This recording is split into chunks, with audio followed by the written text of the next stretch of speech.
Sesi devletlerim, kanatsız kuşam. Sesi devletlerim, kanatsız kuşam. Kodu eliminde koymayın beni.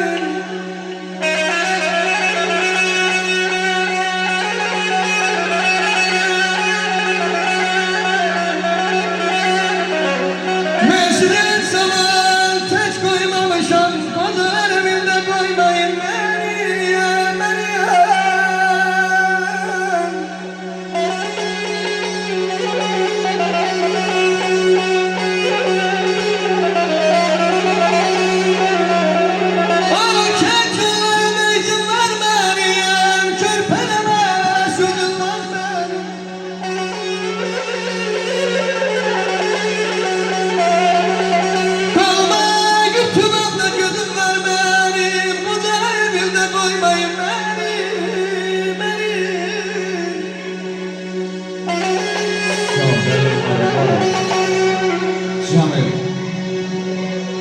Şair üstadımız Albaylar Elmas sizlere de can sağlığı.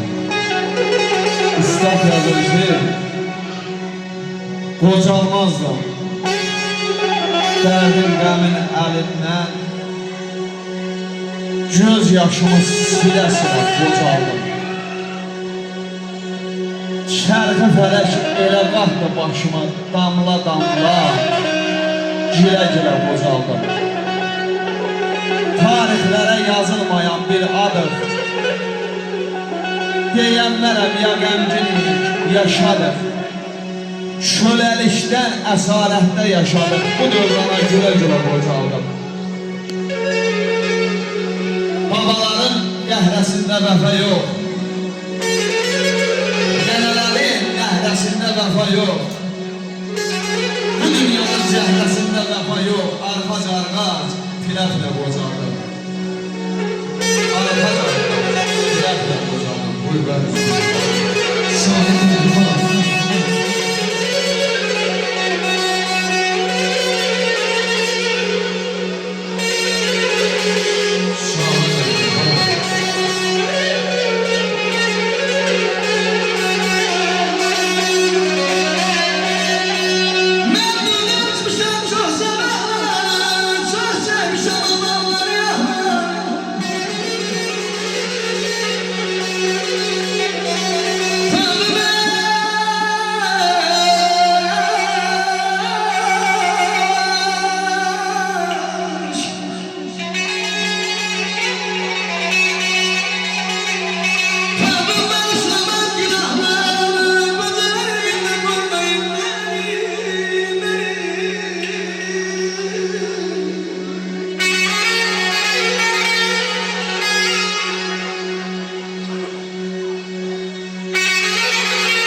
Karışkanaya batıp gitmeyin, dolmanı yanlara satıp gitmeyin, beni bir defa yatıp gitmeyin, kocalar evinden.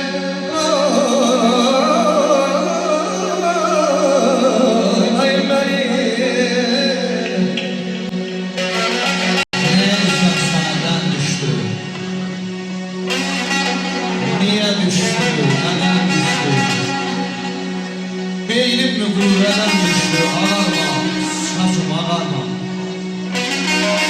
Seni qəmli görsə əgər, düşmə düşmən gülər, dost qəm yeyər. Qızlar baxıb dayı deyər, ağarma, şaşım ağarma. Ay Cəmil, arzu sonsuz ömür yarı, ahdı alnın qırışları, sizdə insaf olsun barı. Ağarma, şaşım ağarma, ömrünü